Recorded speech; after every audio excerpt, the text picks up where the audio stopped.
हाँ जी राजे, BA part 3 mathematics ਅਤੇ BSc 3 non medical ਦੇ स्टूडेंट्स ਵੈਲਕਮ ਆ ਤੁਹਾਡਾ मैथमैटिक्स ਦੀ ਕਲਾਸ ਦੇ ਵਿੱਚ। ਆਪਾਂ ਨੇ मैथमैटिकल ਮੈਥਡਸ ਦੀ ਬੁੱਕ ਸਟਾਰਟ ਕੀਤੀ ਹੋਈ ਹੈ, ਜਿਹਦੇ ਵਿੱਚ ਚੈਪਟਰ ਕਰ ਰਹੇ ਸੀਗੇ ਲੈਪਲੈਸ ਟਰਾਂਸਫੋਰਮੇਸ਼ਨ ਦਾ।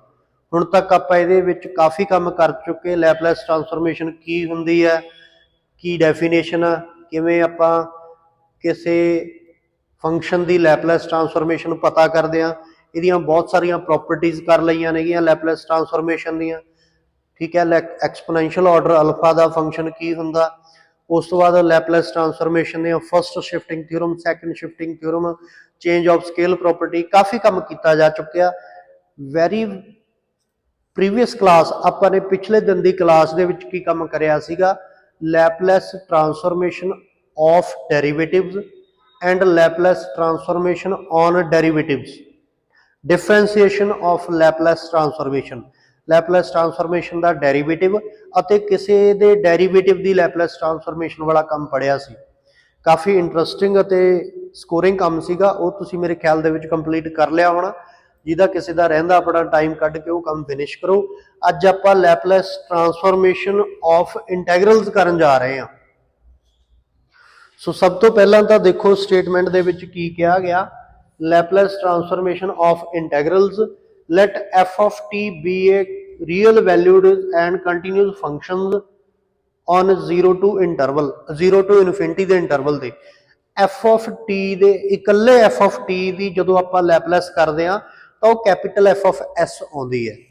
ਜੇ ਆਪਾਂ ਇਹਦੇ ਇੰਟੈਗਰਲ ਦੀ ਲੈਪਲੈਸ ਪਤਾ ਕਰੀਏ ਉਹ ਕਿੱਦਾਂ ਦੀ ਆਊਗੀ, f of s ਨੂੰ s ਤੇ ਡਿਵਾਈਡ ਕਰਨਾ ਪਊਗਾ। ਠੀਕ ਹੈ, ਜੇ ਆਪਾਂ ਇਹਦੇ 0 ਤੋਂ t ਤੱਕ ਦੇ ਇੰਟੈਗਰਲ ਦੀ ਜੇ ਲੈਪਲੈਸ ਪਤਾ ਕਰਨੀ ਆ ਤਾਂ ਉਹ ਕਿੱਦਾਂ ਦੀ ਲੈਪਲੈਸ ਆਊਗੀ, ਜਿਹੜੀ ਇਕੱਲੇ f of t ਦੀ ਲੈਪਲੈਸ ਸੀ ਉਹਨੂੰ s ਤੇ ਡਿਵਾਈਡ ਕਰਨਾ ਪਊਗਾ। ਇਦਾਂ ਦੀ ਇਹਦੀ ਸਟੇਟਮੈਂਟ ਹੈ। ਦੁਬਾਰਾ ਫਿਰ ਸਟੇਟਮੈਂਟ ਸਮਝ ਲਓ ਭਾਵੇਂ, ਕਿ ਜੇ f of t ਦੀ ਲੈਪਲੈਸ ਹੈ ਉਹ ਕੈਪੀਟਲ f of s ਆਉਂਦੀ ਆ ਤਾਂ ਤੁਸੀਂ f of z ਦੀ ਜਾਂ f of t ਦੀ 0 ਤੋਂ t ਤੱਕ ਇੰਟੈਗਰਲ ਕਰਨ ਤੋਂ ਬਾਅਦ ਲੈਪਲੈਸ ਪਤਾ ਕਰਨੀ ਚਾਹੁੰਦੇ ਹੋ, ਉਹ ਕਿੱਦਾਂ ਦੀ ਹੋਊਗੀ, ਇਕਲੌਤੇ f of t the ਲੈਪਲੈਸ ਟਰਾਂਸਫੋਰਮੇਸ਼ਨ over s। ਲੈਪਲੈਸ transformation of ਡੈਰੀਵੇਟਿਵਸ ਦੇ ਵਿੱਚ ਇਹ s ਪ੍ਰੋਡਕਟ ਦੇ ਵਿੱਚ ਸੀਗਾ। ਲੈਪਲੈਸ ਟਰਾਂਸਫੋਰਮੇਸ਼ਨ ਆਫ ਡੈਰੀਵੇਟਿਵਸ ਵੇਲੇ ਕੱਲ ਵਾਲੀ ਥਿਊਰਮ ਦੇ ਵਿੱਚ ਇਹ s ਪ੍ਰੋਡਕਟ ਦੇ ਵਿੱਚ ਆ, ਜਦੋਂ ਇੰਟੈਗਰਲ ਕਰਦੇ ਆ ਇਹ s ਡਿਨੋਮੀਨੇਟਰ ਚ ਆਉਂਦਾ। ਇਦਾਂ ਦਾ ਕੰਮ ਹੈ ਇਹਦਾ। ਸੋ ਆਪਾਂ ਪ੍ਰੂਫ ਸਟਾਰਟ ਕਰਨ ਲੱਗਦੇ ਹਾਂ। ਪ੍ਰੂਫ ਦੇ ਵਿੱਚ ਦੇਖੋ ਕੀ ਆ, ਸਭ ਤੋਂ ਪਹਿਲਾਂ ਤਾਂ ਕੀ ਆ ਕਿ f of t ਦੇ ਜੇ ਲੈਪਲੈਸ ਪਤਾ ਕਰੀਏ f of s ਆਉਂਦੀ ਆ। Now we have to find a Laplace transformation of its integral 0 ਤੋਂ t ਤੱਕ f of z ਦਾ integral. For the sake of convenience we take 0 ਤੋਂ t ਵਾਲੇ ਇੰਟੈਗਰਲ ਨੂੰ ਆਪਾਂ h of t ਕਹਤਾ। For the sake of convenience ਇਹਦਾ ਮਤਲਬ ਕੀ ਹੈ, ਆਪਾਂ ਕੰਮ ਨੂੰ ਥੋੜਾ ਜਿਹਾ ਸੌਖੇ ਸ਼ਬਦਾਂ ਦੇ ਵਿੱਚ ਲੈ ਕੇ ਆਉਣ ਦੇ ਲਈ ਇਹ ਨਾਮ ਵੀ ਲੈਟ ਕਰੀਏ ਤਾਂ ਵੀ ਆਪਣਾ ਕੰਮ ਚੱਲ ਜਾਏਗਾ, ਪਰ ਫਿਰ ਵੀ ਆਪਾਂ ਇਹਨੂੰ ਕੀ ਮੰਨ ਲਿਆ, h of t ਮੰਨਿਆ। ਹੁਣ h of z ਕਿਉਂ ਨਹੀਂ ਮੰਨਿਆ, ਕਿਉਂਕਿ z ਦੇ ਵਿਦ ਰਿਸਪੈਕਟ ਟੂ ਤਾਂ ਇੰਟੈਗਰਲ ਆ, z ਦੀਆਂ ਹੀ ਲਿਮਿਟਸ ਭਰੀਆਂ ਜਾਣਗੀਆਂ। ਜਦੋਂ z ਦੀਆਂ ਲਿਮਿਟਸ ਭਰੀਆਂ ਗਈਆਂ ਤਾਂ z ਦਾ ਬਾਹਰ ਹੋ ਗਿਆ, ਐਲੀਮੀਨੇਟ ਹੋ ਗਿਆ। ਪਿੱਛੇ ਕਿਹੜਾ ਵੇਰੀਏਬਲ ਬਚੂਗਾ, t, ਕਿਉਂਕਿ t ਵਾਲੀਆਂ ਲਿਮਿਟਸ ਨੇਗੀਆਂ। ਲਿਮਿਟਸ ਦੇ ਵਿੱਚ ਵੇਰੀਏਬਲ ਕਿਹੜਾ ਚੱਲ ਰਿਹਾ, t ਚੱਲ ਰਿਹਾ, ਤਾਂ ਆਨਸਰ ਵਾਲੇ ਫੰਕਸ਼ਨ ਦੇ ਵਿੱਚ ਵੀ ਵੇਰੀਏਬਲ ਕਿਹੜਾ ਆਊਗਾ, t ਆਊਗਾ। ਤਾਂ ਆਪਾਂ ਇਹਦੀ ਜਗ੍ਹਾ ਤੇ h of t ਮੰਨ ਲੈਂਦੇ ਹਾਂ for the sake of convenience। ਤਾਂ ਆਪਾਂ h of t ਦੀ ਜਗ੍ਹਾ ਤੇ ਕੀ ਮੰਨ ਲਿਆ, ਦਿਸ ਮੰਨ ਲਿਆ। ਹੁਣ ਇੱਕ h of 0 ਕੱਢ ਕੇ ਰੱਖ ਲੈਂਦੇ ਆ, ਇਹਦੀ ਆਪਾਂ ਨੂੰ ਲੋੜ ਪੈ ਸਕਦੀ ਆ। h of 0 ਇਹਦਾ ਮਤਲਬ ਕੀ ਹੈ, t ਦੀ ਜਗ੍ਹਾ ਤੇ 0 ਪੁੱਟ ਕਰ ਦੋ ਇੱਥੇ t ਦੀ ਜਗ੍ਹਾ ਤੇ, ਤਾਂ ਇਹ ਕੀ ਆ ਜਾਊਗਾ 0 ਤੋਂ 0 ਤੱਕ f of z ਦਾ ਇੰਟੈਗਰਲ। ਸੇਮ ਤੋਂ ਲੈ ਕੇ ਸੇਮ ਤੱਕ ਜਦੋਂ upper limit lower limit same ਹੋ ਜਾਂਦੀ ਹੈ ਕਿਸੇ ਇੰਟੈਗਰਲ ਦੀ ਤਾਂ ਉਹਦਾ ਆਨਸਰ ਕੀ ਹੁੰਦਾ, 0 ਆਉਂਦਾ। ਇਹਦਾ ਮਤਲਬ h of 0 ਆਪਣੇ ਕੋਲ ਕੀ ਆ ਗਿਆ, 0 ਆ ਗਿਆ। ਇਹਦੀ ਲੋੜ ਪਊਗੀ, ਧਿਆਨ ਚ ਰੱਖਿਓ। h of 0 ਕੀ ਆ, 0 ਆ। ਉਸ ਤੋਂ ਬਾਅਦ h of t ਕੀ ਚੀਜ਼ ਹੈ, 0 ਤੋਂ ਲੈ ਕੇ t ਤੱਕ ਇੰਟੈਗਰਲ f of z ਦਾ ਵਿਦ ਰਿਸਪੈਕਟ ਟੂ z। ਇਹਦਾ ਡੈਰੀਵੇਟਿਵ ਕਰ ਦੋ both sides with respect to t, with respect to t ਦੋਨਾਂ ਪਾਸੇ ਆਪਾਂ ਡੈਰੀਵੇਟਿਵ ਕਰ ਦਿੰਦੇ ਆ। ਲੈਫਟ ਸਾਈਡ ਤੇ ਕੀ ਆ ਜਾਊਗਾ h of t the H dash T लग जाऊगा। अननोन फंक्शन आ, ਇਹਦਾ ਡੈਰੀਵੇਟਿਵ ਤਾਂ ਹੋ ਨਹੀਂ ਸਕਦਾ, ਸਿੰਬਲ ਲੱਗ ਜਾਊਗਾ ਇਹਦੇ ਤੇ H dash T. Right hand side ਤੇ ਆਪਣਾ ਜਿਹੜਾ ਡੈਰੀਵੇਟਿਵ ਹੈ ਕਿਹਦੇ ਵਿਦ ਰਿਸਪੈਕਟ ਟੂ ਆ टी ਦੇ, ਇੰਟੈਗਰਲ ਕਿਹਦੇ ਵਿਦ ਰਿਸਪੈਕਟ ਟੂ ਸੀਗਾ z ਦੇ। ਇੱਥੇ ਨਾ ਇੱਕ ਇੰਟੈਗਰਲ ਦੀ ਬਹੁਤ ਇੰਪੋਰਟੈਂਟ ਜੀ ਪ੍ਰੋਪਰਟੀ ਲੱਗੀ ਹੋਈ ਆ, ਹੋ ਸਕਦਾ ਤੁਸੀਂ ਪਹਿਲਾਂ ਨਾ ਕਿਤੇ ਯੂਜ਼ ਕੀਤੀ ਹੋਵੇ। ਇੱਕ ਪ੍ਰੋਪਰਟੀ ਮੈਂ ਕੱਲ ਤੁਹਾਨੂੰ ਦੱਸੀ ਸੀ, ਕੱਲ ਮੈਂ ਤੁਹਾਨੂੰ ਕੀ ਦੱਸਿਆ ਸੀਗਾ, ਕੱਲ ਵਾਲੀ ਥਿਊਰਮ ਦੇ ਵਿੱਚ ਆਇਆ ਸੀ ਵੀ ਇੰਟੈਗਰਲ ਹੈਗਾ ਕਿਸੇ ਹੋਰ ਵੇਰੀਏਬਲ ਦੇ ਵਿਦ ਰਿਸਪੈਕਟ ਟੂ, ਤੁਸੀਂ ਡੈਰੀਵੇਟਿਵ ਕਰਨਾ ਚਾਹੁੰਦੇ ਹੋ ਕਿਸੇ ਹੋਰ ਵੇਰੀਏਬਲ ਦੇ ਵਿਦ ਰਿਸਪੈਕਟ ਟੂ, ਤਾਂ ਇੰਟੈਗਰਲ ਤੇ ਕੋਈ ਚੇਂਜਸ ਨਹੀਂ ਆਉਣਗੇ, ਸਿਰਫ ਜਿਹੜੀ ਟਰਮ 'ਚ ਆਹ ਵਾਲਾ ਵੇਰੀਏਬਲ ਪਿਆ ਉਹਦਾ ਡੈਰੀਵੇਟਿਵ ਹੋ ਜਾਊਗਾ। ਇਹ ਕੱਲ ਵਾਲਾ ਕੰਮ ਸੀ। ਅੱਜ ਇੱਥੇ ਇੱਕ ਪ੍ਰੋਪਰਟੀ ਲੱਗ ਰਹੀ ਆ ਵੀ ਇੰਟੈਗਰਲ ਹੈਗਾ ਹੋਰ ਵੇਰੀਏਬਲ ਦੇ ਵਿਦ ਰਿਸਪੈਕਟ ਟੂ, ਪਰ ਆਪਾਂ ਡੈਰੀਵੇਟਿਵ ਕਰਨਾ ਚਾਹੁੰਦੇ ਹਾਂ ਹੋਰ ਵੇਰੀਏਬਲ ਦੇ ਵਿਦ ਰਿਸਪੈਕਟ ਟੂ, ਪਰ ਕਿਸੇ ਨਾ ਕਿਸੇ ਵੇ ਦੇ ਨਾਲ ਆਹ ਵਾਲਾ ਵੇਰੀਏਬਲ ਇਸ ਇੰਟੈਗਰਲ 'ਚ ਸ਼ਾਮਿਲ ਹੈ, ਆਹ ਵਾਲਾ ਵੇਰੀਏਬਲ ਇਸ ਇੰਟੈਗਰਲ 'ਚ ਕਿਸੇ ਨਾ ਕਿਸੇ ਵੇ ਨਾਲ ਸ਼ਾਮਿਲ ਹੈ ਕਿਉਂਕਿ ਲਿਮਿਟਸ 'ਚ ਪਿਆ। ਤਾਂ ਇਹਦਾ ਕਿੱਦਾਂ ਦਾ ਆਉਂਦਾ, ਇਹਦੇ ਦੋ ਪਾਰਟ ਬਣਦੇ ਹੁੰਦੇ ਆ, ਦੋ ਪਾਰਟਸ ਦੇ ਵਿੱਚ ਕੀ ਚੀਜ਼, ਤਿੰਨ ਬੇਸਿਕਲੀ ਤਿੰਨ ਪਾਰਟ ਬਣਨਗੇ ਇਹਦੇ। ਇਹ ਕਿਵੇਂ ਓਪਨ ਹੋਊਗਾ, ਪਹਿਲੀ ਵਾਰੀ 0 ਤੋਂ t ਤੱਕ ਲਿਮਿਟਸ ਰਹਿ ਜਾਣਗੀਆਂ, ਇਸ ਫੰਕਸ਼ਨ ਦਾ ਪਾਰਸ਼ਲ ਡੈਰੀਵੇਟਿਵ ਹੋ ਜਾਊਗਾ ਵਿਦ ਰਿਸਪੈਕਟ ਟੂ t। ਇੱਧਰ ਦੇਖੋ ਨਜ਼ਰ ਤੁਸੀਂ ਬੋਰਡ ਉੱਤੇ ਬੁੱਕਸ ਵੱਲ ਨਾ ਜਾਓ, ਪਹਿਲੀ ਗੱਲ ਤਾਂ ਇਸ ਫੰਕਸ਼ਨ ਦਾ ਪਾਰਸ਼ਲ ਡੈਰੀਵੇਟਿਵ ਹੋ ਜਾਊਗਾ ਵਿਦ ਰਿਸਪੈਕਟ ਟੂ t। ਦੂਜੇ ਨੰਬਰ ਤੇ ਟੋਟਲ ਡੈਰੀਵੇਟਿਵ ਹੋ ਜਾਊਗਾ f ਆਫ t ਦਾ, ਇਸ ਫੰਕਸ਼ਨ 'ਚ t ਪੁੱਟ ਕਰਕੇ ਇਹਦਾ ਟੋਟਲ ਡੈਰੀਵੇਟਿਵ ਕਰੋ, ਮਾਈਨਸ ਕੀ ਕਰੋ ਡੈਰੀਵੇਟਿਵ ਕਰੋ ਇਸ ਫੰਕਸ਼ਨ ਦੇ f of 0 the, f of 0 ਦਾ। ਪਹਿਲਾਂ ਇਸ f of z the partial derivative t ਨਾਲ, ਇੰਟੈਗਰਲ ਸੇਮ ਆ, ਪਲੱਸ ਇਸ ਫੰਕਸ਼ਨ ਦੇ ਵਿੱਚ ਅਪਰ ਲਿਮਿਟ ਪੁੱਟ ਕਰਕੇ ਉਹਦਾ ਟੋਟਲ ਡੈਰੀਵੇਟਿਵ ਕਰੋ, ਫਿਰ ਮਾਈਨਸ ਇਸ ਫੰਕਸ਼ਨ 'ਚ ਲੋਅਰ ਲਿਮਿਟ ਪੁੱਟ ਕਰਕੇ ਇੰਟੈਗਰਲ ਕਰੋ। ਧਿਆਨ ਪਤਾ ਲੱਗ ਗਿਆ, ਤਿੰਨ ਚੀਜ਼ਾਂ ਹੋਣਗੀਆਂ। ਪਹਿਲਾਂ ਇਸ ਇੰਟੈਗਰੈਂਟ ਦਾ partial derivative with respect to t ਨਾਲ ਇੰਟੈਗਰਲ ਸੇਮ ਰਹੂਗਾ, ਕੱਲਾ ਪਾਰਸ਼ਲ ਡੈਰੀਵੇਟਿਵ ਆ ਗਿਆ, ਫਿਰ ਇਹਦਾ ਟੋਟਲ ਡੈਰੀਵੇਟਿਵ ਹੋ ਜਾਊਗਾ ਅਪਰ ਲਿਮਿਟ ਫਿਲ ਕਰਕੇ, ਫਿਰ ਇਹ ਮਾਈਨਸ 'ਚ ਇਹਦਾ ਟੋਟਲ ਡੈਰੀਵੇਟਿਵ ਹੋ ਜਾਊਗਾ ਲੋਅਰ ਲਿਮਿਟ ਫਿਲ ਕਰਕੇ। ਇਹਦੀ ਵੈਲਿਊ ਤਾਂ 0 ਆਊਗੀ ਕਿਉਂਕਿ f of z the t ਨਾਲ ਤਾਂ ਵੇਰੀਏਬਲ ਇੰਟੈਗਰਲ ਹੋ ਨਹੀਂ ਸਕਦਾ, ਡੈਰੀਵੇਟਿਵ ਹੋ ਨਹੀਂ ਸਕਦਾ, ਕਿਉਂਕਿ f ਆਫ z ਕੀ ਚੀਜ਼ ਆ, ਉਹਦੇ ਵਿੱਚ z ਦੀਆਂ ਟਰਮਸ ਨੇ, t ਤਾਂ ਹੈ ਹੀ ਨਹੀਂ, ਤਾਂ ਜਦੋਂ t ਨਾਲ ਪਾਰਸ਼ਲ ਡੈਰੀਵੇਟਿਵ ਕਰਾਂਗੇ ਇਹ ਕੀ ਆ ਜਾਊਗਾ 0। ਇੱਥੇ derivative t with respect to t ਕਰਾਂਗੇ, f ਆਫ t ਦਾ ਕੀ ਰਹਿ ਜਾਊਗਾ, f ਆਫ t ਹੀ ਰਹਿ ਜਾਊਗਾ, minus lower limit f of 0 ਦੇ ਵਿੱਚ 0 ਪੁੱਟ ਕਰਾਂਗੇ ਤਾਂ ਕੀ ਆਊਗਾ 0 ਹੀ ਆ ਜਾਊਗਾ। ਸੋ ਇਨਡਾਇਰੈਕਟਲੀ h ਡੈਸ਼ t ਦੀ ਵੈਲਿਊ ਕਿੰਨੀ ਆ ਗਈ f of t, h dash t the value ਰਹਿ ਗਈ ਆਪਣੇ ਕੋਲੇ f ਆਫ t। ਸੋ ਦੋ ਚੀਜ਼ਾਂ ਆਈਆਂ ਹੋਈਆਂ ਨੇ ਹੁਣ ਤੱਕ, ਆਪਣਾ h ਆਫ 0 ਕੀ ਆਇਆ ਹੋਇਆ 0। ਪਹਿਲੀ ਗੱਲ ਤਾਂ ਆਪਾਂ h ਆਫ t ਬਾਰੇ ਦੱਸ ਦਈਏ ਕੀ ਸੀਗਾ, ਇਹ ਸੀਗਾ 0 ਤੋਂ ਲੈ ਕੇ t ਤੱਕ f of z into dz। ਮੈਂ ਦੁਬਾਰਾ ਲਿਖ ਦੇਣਾ, ਇਹ ਚੀਜ਼ ਮੇਰੇ ਖਿਆਲ 'ਚ ਬੋਰਡ 'ਚ ਨਜ਼ਰ ਨਹੀਂ ਆਉਣੀ। h ਆਫ t ਕੀ ਸੀਗਾ 0 ਤੋਂ t ਤੱਕ f of z into dz, h of 0 the value ਕੀ ਆਈ ਹੋਈ ਹੈ 0, h ਡੈਸ਼ t ਦੀ ਵੈਲਿਊ ਆਪਣੇ ਕੋਲ ਹੁਣ ਕੀ ਆਈ ਆ f ਆਫ t ਆਈ ਆ। ਆ ਤਿੰਨ ਕੁ ਰਿਜ਼ਲਟਸ ਨੋਟ ਕਰ ਲੈਣੇ ਆ, ਇਹਨਾਂ ਦੀ ਲੋੜ ਪਊਗੀ ਆਪਾਂ ਨੂੰ।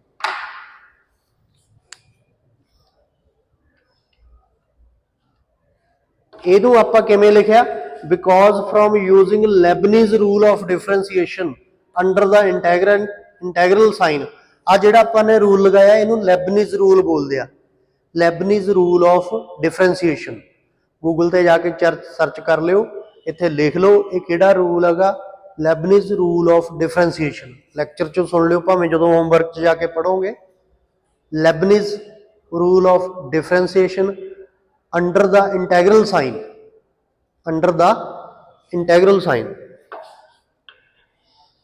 ਸੋ Leibniz rule of derivative under integral sign ਲਗਾ ਕੇ ਆਪਾਂ h ਆਫ x ਦੀ, ਜੇ ਇੱਥੇ ਮੈਂ ਦੁਬਾਰਾ ਦੱਸਿਆ ਹੋਇਆ ਦੇਖੋ ਤਾਂ ਧਿਆਨ ਨਾਲ, ਮੈਂ ਉਹਨੂੰ ਡਿਸਕ੍ਰਾਈਬ ਕੀਤਾ ਹੋਇਆ ਕਿ ਜੇ h ਆਫ x ਦੀ ਇਸ ਪ੍ਰਕਾਰ ਦੀ ਵੈਲਿਊ ਆ ਕਿ ਇਹਦੇ ਵਾਲਾ ਵੇਰੀਏਬਲ ਲਿਮਿਟਸ 'ਚ ਚੱਲ ਰਿਹਾ, f1x ਤੋਂ ਲੈ ਕੇ f2x ਤੱਕ ਆ ਕੋਈ ਫੰਕਸ਼ਨ ਹੈ। ਤੁਸੀਂ ਹੁਣ ਇਹਦਾ ਡੈਰੀਵੇਟਿਵ x ਨਾਲ ਕਰਨ ਜਾ ਰਹੇ ਹੋ, मतलब कि उस वेरीएबल नाल डेरीवेटिव करन जा रहे हैं जिहड़ा ना तो इंटैग्रैंड च है ना इंटैग्रल दे डेरीवेटिव च है पर लिमिट्स च चल रहा। तां की चेंजेस आ जाणगे, आपां इस सारी चीज़ का डेरीवेटिव करना x दे नाल, इस फंक्शन का इस चीज़ का डेरीवेटिव करना x दे नाल। x इधर का शामिल नहीं हैगा ना इधर शामिल आ, पर x तुहाडा लिमिट्स च है, ठीक है। एक्स तुहाडा लिमिट्स दे विच है। आ जिहड़ा वेरीएबल आ ये ना तो इत्थे शामिल आ ना ही इत्थे शामिल आ, ये लिमिट्स दे विच आ जिहड़ा एक्स है ना तो इधर शामिल आ ना इधर शामिल आ, पर इत्थे ये लिमिट्स च पिया। तां की बनूगा फार्मूला, इंटैग्रल उवें रह जाऊगा। पहला तां इंटैग्रैंड दा जिहड़ा इंटैग्रैंड आ उहदा पार्शियल डेरीवेटिव हो जाऊगा एक्स दे नाल, प्लस अपर लिमिट फिल होगी फंक्शन च, डेरीवेटिव अपर लिमिट का, माइनस लोअर लिमिट फिल होगी फंक्शन च, डेरीवेटिव लोअर लिमिट का। आ रूल है Leibniz rule under the integral sign, कि जिहदे विद रिस्पैक्ट टू तुसीं डेरीवेटिव करना चाहते हो ना तो वह इंटैग्रैंड च ना वो इंटैग्रल दे वेरीएबल च, पर वो लिमिट्स दे विच पिया। तां पहलां दा इंटैग्रैंड का पार्शियल डेरीवेटिव करो एक्स दे नाल, तुहाडा इंटैग्रल उवें ही आ। फिर तुसीं फंक्शन दे विच इंटैग्रैंड दे विच अपर लिमिट फिल करो, अपर लिमिट का एक्स नाल डेरीवेटिव करो, माइनस फंक्शन च लोअर लिमिट फिल करो, फंक्शन की लोअर लिमिट का ही डेरीवेटिव होगा। ये सीगा तुहाडा लेबनीज रूल ऑफ इंटैग्रल। बहुत ही घट थावां ते वरतिया जांदा, मेरे ख्याल च पूरी ग्रैजुएशन च एक या दो थावां ते वरतिया गया है।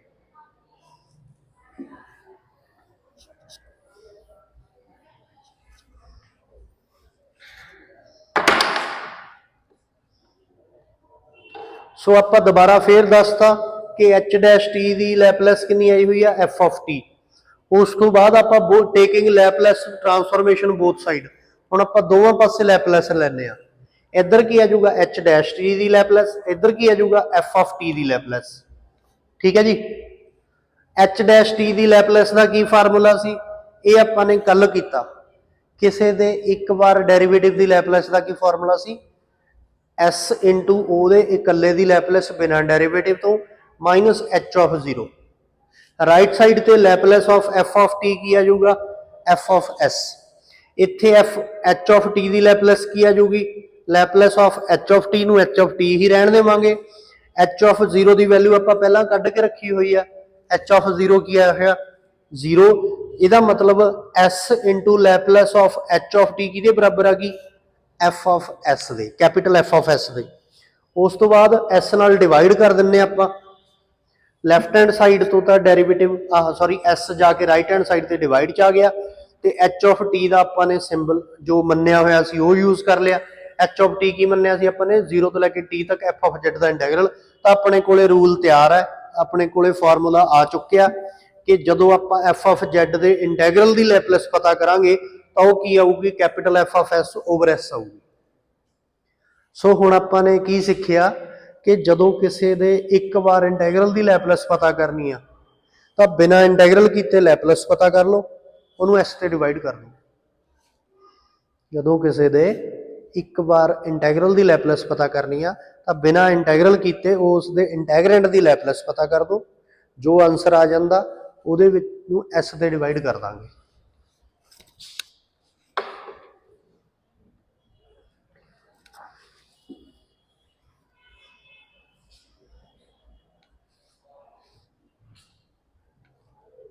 दूजा प्रूफ भी बिल्कुल ही सीधा जाए। मैं तुहानूं हाँ PDF अनस ने मैनूं कहा सी PDF फाइल भेजण दे लई, मैं टाइम कढ के देख के PDF फाइल्स भेज देना।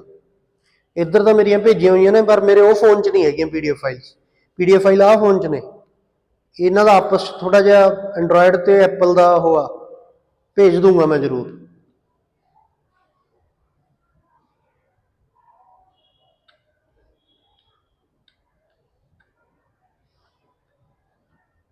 एक आ थ्योरम देखो, थ्योरम दे विच की कहा गया, let f of t be a real and piecewise continuous function in the on the each interval in 0 to infinity and f of t be exponential function of order alpha ਤੇ ਜੇ f of t ਦੀ ਲੈਪਲੇਸ ਪਤਾ ਕਰਨੀ ਹੋਵੇ f of s ਆਉਂਦੀ ਹੋਵੇ, ਇਹ ਵੀ important ਹੈ। ਠੀਕ ਹੈ, ਤਾਂ ਤੁਸੀਂ ਦੇਖੋ ਇਕਲੌਤੇ f of t ਦੀ ਲੈਪਲੇਸ ਪਤਾ ਕਰਦੇ ਆ ਤਾਂ ਉਹ ਕੀ ਬਚਦੀ ਹੈ, f of s ਆਉਂਦੀ ਆ। ਜੇ ਇਸ f of t ਨੂੰ ਇੱਕ ਵਾਰੀ t ਨਾਲ ਡਿਵਾਈਡ ਕਰਕੇ ਲੈਪਲੇਸ ਪਤਾ ਕਰਨੀ ਹੈ, f of t ਨੂੰ ਇੱਕ ਵਾਰੀ t ਨਾਲ ਡਿਵਾਈਡ ਕਰਕੇ ਲੈਪਲੇਸ ਪਤਾ ਕਰਨੀ ਹੈ ਤਾਂ ਕੀ ਆਊਗੀ, ਜਿੰਨੀ ਉਹਦੀ ਆਪਣੀ ਲੈਪਲੇਸ ਆਉਂਦੀ ਸੀ ਉਹਦਾ s ਤੋਂ ਇਨਫਿਨਿਟੀ ਤੱਕ ਇੰਟੈਗਰਲ। ਆਪਾਂ ਨੇ ਕੱਲ ਪੜਿਆ ਸੀ ਨਾ ਵੀ ਜੇ f of t ਦੀ ਲੈਪਲੇਸ ਆਉਂਦੀ ਆ ਕੁਛ, ਉਹਨੂੰ t ਨਾਲ ਮਲਟੀਪਲਾਈ ਕਰਨ ਤੋਂ ਬਾਅਦ ਕਿੱਦਾਂ ਦੀ ਲੈਪਲੇਸ ਆਊਗੀ। ਇੱਕ ਵਾਰ t ਨਾਲ ਮਲਟੀਪਲਾਈ ਕਰਨ ਤੋਂ ਬਾਅਦ ਕਿੱਦਾਂ ਦੀ ਲੈਪਲੇਸ ਆਉਂਦੀ ਸੀਗੀ, -1 ਨਾਲ ਮਲਟੀਪਲਾਈ ਕਰਨਾ, ਇਕੱਲੇ ਦੀ ਲੈਪਲੇਸ ਦਾ s ਨਾਲ ਡੈਰੀਵੇਟਿਵ ਕਰ ਦੇਣਾ। ਜੇ ਟੀ ਸਕੇਅਰ ਨਾਲ ਮਲਟੀਪਲਾਈ ਕਰਨਾ ਸੀ ਤਾਂ -1 ਦੀ ਪਾਵਰ 2 ਆਊਗੀ, ਇਕੱਲੇ ਦੀ ਲੈਪਲੇਸ ਦਾ 2 ਵਾਰ ਡੈਰੀਵੇਟਿਵ ਕਰਾਂਗੇ। ਜੇ ਟੀ ਦੀ ਪਾਵਰ n ਨਾਲ ਮਲਟੀਪਲਾਈ ਕਰਕੇ ਲੈਪਲੇਸ ਪਤਾ ਕਰਨੀ ਆ ਤਾਂ -1 ਦੀ ਪਾਵਰ n ਲੱਗੂਗੀ, f of s ਦਾ n times with respect to s derivative ਹੋ ਜੂ। ਕੱਲ ਵਾਲੇ ਫੰਕਸ਼ਨ ਦੇ ਵਿੱਚ ਕੀ ਸੀਗਾ, t ਨਾਲ ਮਲਟੀਪਲਿਸਿਟੀ ਦੇ ਵਿੱਚ ਸੀ, ਅੱਜ ਵਾਲੇ ਦੇ ਵਿੱਚ ਕੀ ਆ ਗਿਆ, t ਨਾਲ ਡਿਵਾਈਡ ਚ ਆ ਗਿਆ। ਵੀ ਜੇ t ਡਿਵਾਈਡ ਚ ਹੋਵੇ ਤਾਂ ਤੁਸੀਂ f of s the s ਨਾਲ ਇੰਟੈਗਰਲ ਕਰਨਾ।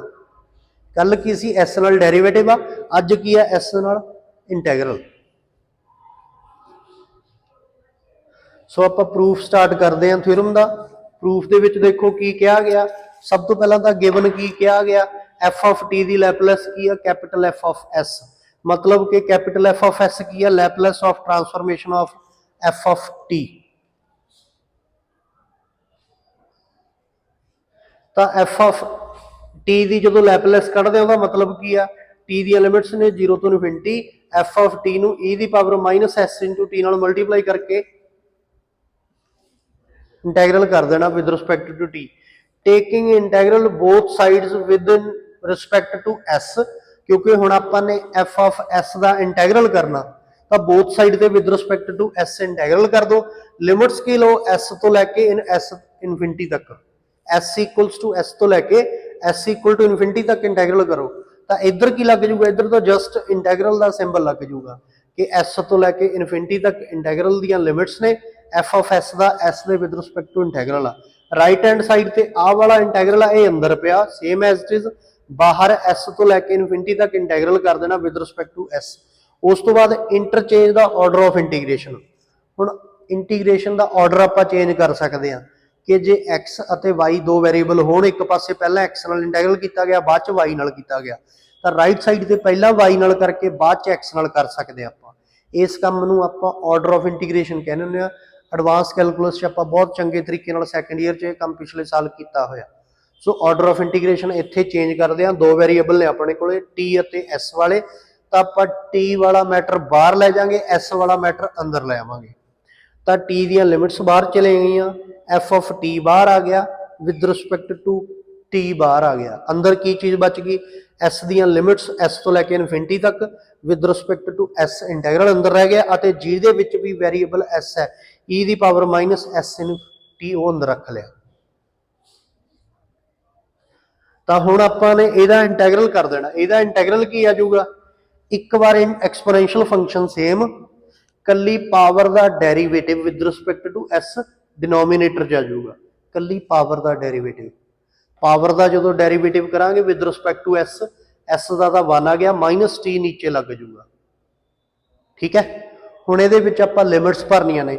ਅਪਰ ਲਿਮਿਟ ਕੀ ਹੈ ਆਪਣੇ ਕੋਲੇ, ਇਨਫਿਨਿਟੀ ਆ, ਲੋਅਰ ਲਿਮਿਟ ਕੀ ਹੈ 0, s ਹੈ, ਸੌਰੀ s।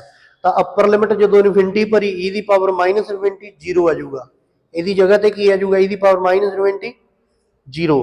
ਤਾਂ ਆਹ ਲੋਅਰ ਲਿਮਿਟ ਕੀ ਰਹਿ ਜੂਗੀ, s ਦੀ ਜਗ੍ਹਾ ਤੇ s ਹੀ ਰਹਿਣ ਦੇਣਾ, ਤਾਂ ਲੋਅਰ ਲਿਮਿਟ ਕੀ ਆ ਗਈ, e ਦੀ ਪਾਵਰ -st। ਆਹ ਵਾਲਾ ਮਾਈਨਸ ਨੀਚੇ ਵਾਲੇ ਮਾਈਨਸ ਦੇ ਸਿੰਬਲ ਨਾਲ ਕੈਂਸਲ ਹੋ ਜਾਊਗਾ।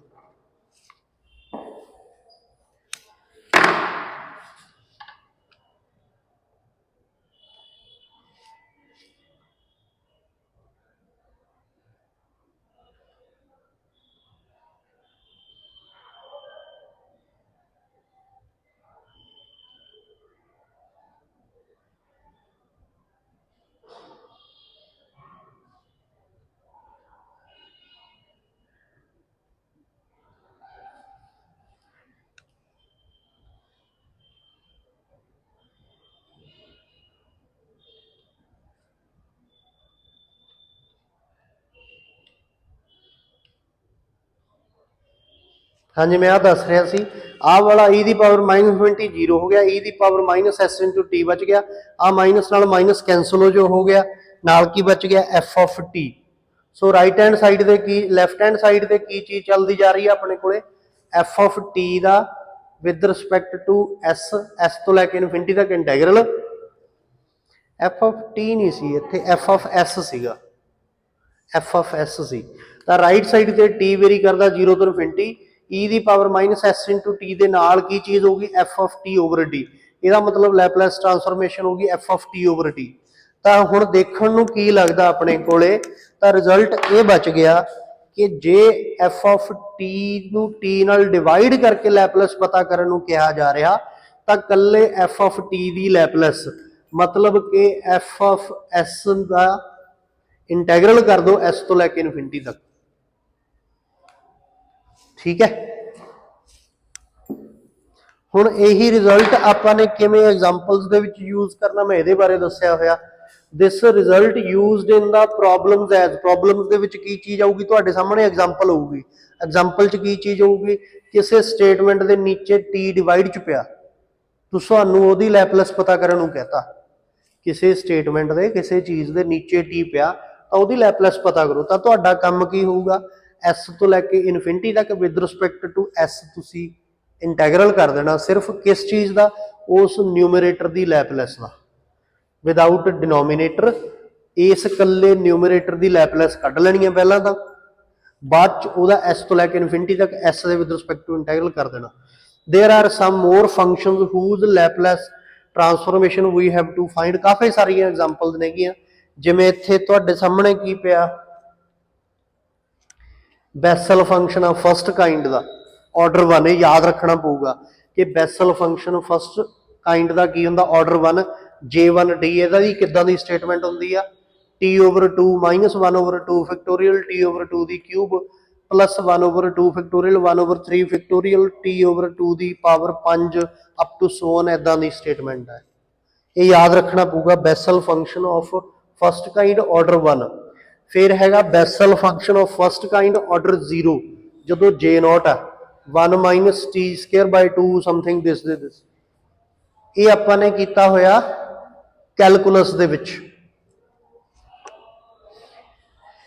एरर फंक्शन नेगे, ठीक है, एरलांग फंक्शन नेगे, बस इन्ना क काम ही आ। F of t is periodic function with period t, कि टी प्लस समथिंग हो तो एफ ऑफ टी दे इक्वली बचदा, then obtain करो Laplace transformation f of t. नहीं ਇਹਦੀ कोई लोड़ नहीं हैगी हले फिलहाल ਆਪਾਂ ਨੂੰ, बस मेरे ख्याल नाल काम सफिशिएंट है, इन्ना को बहुत है।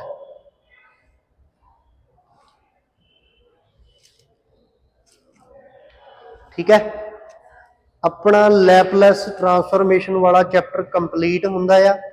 इहदियां प्रॉब्लम्स रह गई एग्जांपल्स, वो तुसी खुद कवर कर लो।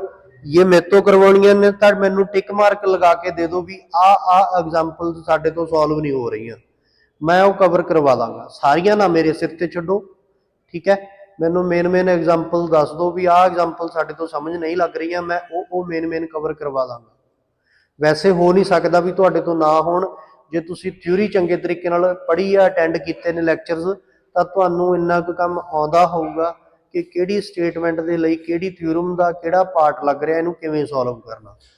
डेरिवेटिव्स वाली Laplace transformation, multiplicity of T अते डिविजिबिलिटी ऑफ टी नाल आपां ने जिहड़ियां लैपलैस पता करदे आ, उहदे नाल दे काम आपां ने अज डिस्कस कीते ने। सो जे थ्योरी चंगे तरीके नाल पढ़ी हुई है तां प्रॉब्लम्स लाजमी होणगीआं सॉल्व।